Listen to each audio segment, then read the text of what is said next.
Clermont porte son nom parce que avant le centre était construit intégralement en arkose. C'est la carrière de Montpérou qui a servi pour Notre-Dame-du-Port. Changer le nom romain puisque c'était consacré à l'empereur Auguste, donc pour les chrétiens c'était pas génial, Auguston Nemetum, et bien naturellement on a pris le surnom. On l'appelait le Mont-Clair, Clarus Mons. Et très vite, il y a la cathédrale qui va être construite et puis il y a eu des tremblements de terre. 1490, c'est à peu près l'équivalent de celui en Turquie l'an dernier. Un petit peu plus tard, quand il a fallu restaurer la basilique, ça menaçait de s'écrouler, puis surtout il n'y avait plus de cloches et à l'époque c'était vital, les cloches servaient à tout. Donc on l'a construit très vite et on l'a construit bien évidemment avec le matériau qu'on avait sous la main. Par contre, les mosaïques, bien sûr du 19e, ont été refaites sur les dessins qu'on avait représentant l'ancien clocher, qui était un clocher carré aussi, comme celui-ci.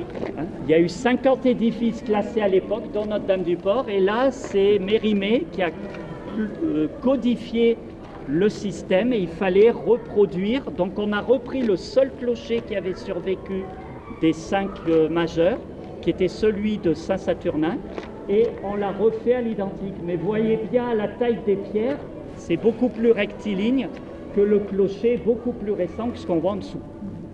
Et si vous regardez dessus, vous voyez en mosaïque, vous voyez des cercles avec des étoiles dedans.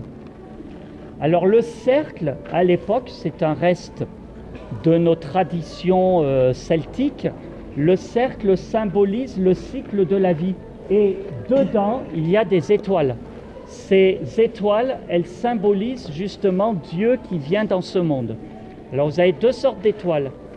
Celle du haut, elle a 6 côtés. C'est l'étoile de David. C'est donc le rappel de Dieu qui rentre dans le monde à Bethléem le jour de Noël. Et en dessous, vous avez une étoile à 8 branches.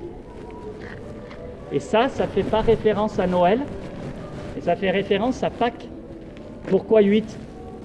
Dimanche des Rameaux, lundi saint, mardi saint, mercredi saint, jeudi saint, vendredi saint, samedi saint, il ne se passe rien puisque c'est le Shabbat, donc ils l'ont mis au tombeau le vendredi, et le dimanche de Pâques, c'est la résurrection, le 8e jour. Donc pour les chrétiens, le chiffre 8 symbolisait Pâques, justement par la mort pour la résurrection.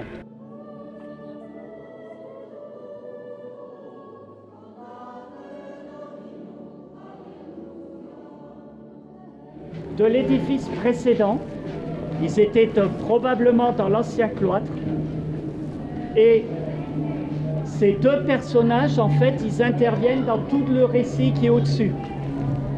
Vous avez à gauche Isaïe, et à droite, vous avez Jean-Baptiste.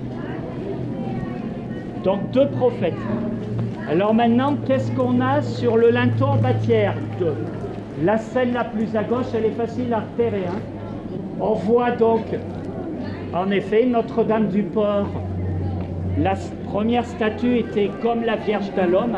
Et on voit d'ailleurs que c'est bien le modèle de la Vierge d'Alom parce que le Christ, il est sur un genou, il est sur un côté, comme la Vierge d'Alom. Et Marie présente Jésus à 3 personnages. Alors ils ont malheureusement mangé beaucoup à la Révolution parce qu'en plus ils avaient des couronnes. Et donc là, c'est la présentation de Jésus au monde. Malheureusement, c'est pas ce qu'il y avait sur l'autel, on n'a pas de représentation d'avant la Révolution. Et à droite du temple, vous avez un monsieur qui reçoit dans les mains Jésus, crucifère, et vous avez à droite Marie qui lui confie, on retrouve le même drapé que là, c'est la présentation de Jésus au temple. On devine même, coincé entre Jean-Baptiste, qui est dans la scène suivante, et Marie, on devine même Joseph qui portait le couple de colombes. On voit les mains jointes, on voit que le bas du corps, c'était Joseph. Et à droite, nous avons Jean-Baptiste qui baptise Jésus. Et on a un ange qui porte le vêtement. Alors ça, c'est pas dans la Bible. L'ange, ça c'est dans le rite du baptême. c'est le baptême du Christ. Et il faut savoir, c'est gravé, vous voyez qu'il y a des choses qui sont gravées autour, bien sûr, qui terminent ce texte, une voix du ciel qui dit « Celui-ci est mon fils bien-aimé en qui j'ai mis toute ma joie ». Alors la vision que vous avez au-dessus, c'est la vision d'Isaïe, c'est au chapitre 6 d'Isaïe dans la Bible. Il voit le Seigneur sur son trône, et il a 2 séraphins. Alors des séraphins, ce sont des anges à 6 ailes, et ils chantent l'un à l'autre « Saint, Saint, Saint, le Seigneur, le Dieu de l'univers, le ciel et la terre sont remplis de sa gloire ». Il y avait aussi les 4, il y avait le tétramorphe. Ouais. Alors on en a plus Oui. 2, Oui. c'est-à-dire les 4 évangélistes. Voilà. Alors eux, ils ne sont pas dans Isaïe, mais c'était pour rappeler la dimension de la parole de Dieu. Ouais.